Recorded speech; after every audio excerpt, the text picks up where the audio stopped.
I traded my old compost bin for one of those tumblers that you spin to make composting more easy, and relocated where I compost to clear space for a much needed shed. The installers agreed the area was the perfect location to set up the shed, however it failed the inspection. The permit required it to be 5 feet away from the property line, and it was installed only 2 feet away. That sucked because I was out of space and had no idea. I disassembled part of the garden fence to give the installers additional 9 feet to provide plenty of wiggle room, and I had to relocate 2 of my garden beds as well, one filled with beautiful fruit and peppers. I have Count Dracula and Loisha paprika peppers growing in this bed, and they were looking vibrant and lush prior to the move. I had to disassemble the garden beds and reassemble them in their new locations, and transplant plenty of soil with just a shovel in the bin to the beds that were moved. Those pepper plants experienced lots of stress being uprooted and replanted, not to mention the stress from this Georgia heat. This stress on plants is referred to as transplant shock and is a very common occurrence after transplants.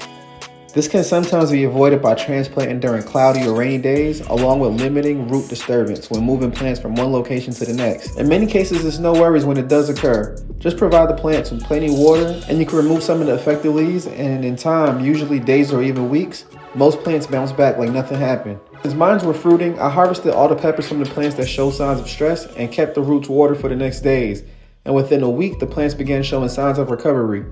Branches and leaves began lifting instead of sagging, and new growth is showing, and some plants even began producing more fruit.